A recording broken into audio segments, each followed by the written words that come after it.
रामकृष्ण हरी मित्रांनो, आपल्या व्हिडिओमध्ये तुमच्या सर्वांचे मनापासून स्वागत आहे। तर मित्रांनो, आपल्याला आज पक्षाला व्यायाम द्यायचा होता आणि आपले एक वावर मकाचं लेग आउट झालं होतं, ती काय रोटरने निघलं नाही ट्रॅक्टरच्या, त्यामुळे म्हणलं नांगरीची तासं मारून घ्यावे जरा। मग काय नांगरी झोपायची म्हणलं मोठाच बैल पाहिजे आपल्याला, बारक्या वासरांना झोपून फायदा नाही।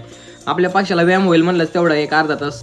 नांगरीसारखं दुसरं नेटाचं काम कोणतं नाही मित्रांनो, हे तुम्हाला पण माहिती आहे। आणि त्याने काय होईल, आपला बैल पूर्णपणे मोकळा होईल, त्याला दम पण वाढन आणि पुढच्याच आठवड्यात आपल्या जवळचं एक चांगलं मैदान येतं, त्यामुळे त्याची पण आपली पक्षाची तयारी होऊन जाईल। ह्या हिशोबाने आपण त्याला अवताला झोपला आणि आम्ही त्याला व्यायाम देत होतो। मित्रांनो, तुम्हाला तर माहितीच आहे, आपण व्हिडिओ आयडियल टाकत असतो। आपला बैल प्रत्येक वासराला घेऊन गाडी बांधून एक नंबर पळतोय, पण काय आहे, पायऱ्यामुळे जरा आपण अंधारात राहतोय। गरीबाचं तुम्हाला तर माहितीच आहे कसं आहे परिस्थिती, पायऱ्याला पैसे लय लागतात आणि त्यामुळे एक नाही 10 मैदान हार होऊ द्या, पण 11व्या मैदानात तरी आपला बैल स्वतःच्या जीवावर एक तरी मोठ्याची गाडी मारून गुलालात राहील।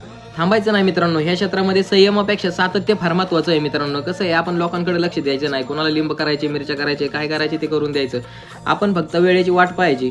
बऱ्याच लोकांचा असल्या गोष्टींवर विश्वास नसतो मित्रांनो, माझा पण नव्हता, पण मला अनुभव आलेला आहे, त्यामुळे मी तुमच्यासाठी ते पुढच्या हप्त्यात एक व्हिडिओ बनवणारच आहे त्या विषयावरती। पण मित्रांनो, ह्या बैलगाडी क्षेत्रामध्ये ज्या आतल्या गोष्टी आहेत, ज्या लोक कॅमेऱ्यासमोर सांगत नाही, त्या सगळ्या गोष्टी मी तुमच्यापर्यंत पोहोचवण्याचा प्रयत्न करणार आहे। तर लवकरात लवकर आपल्या आयडीला जाऊन फॉलो करा। जय श्रीराम, भेटू पुढच्या व्हिडिओ।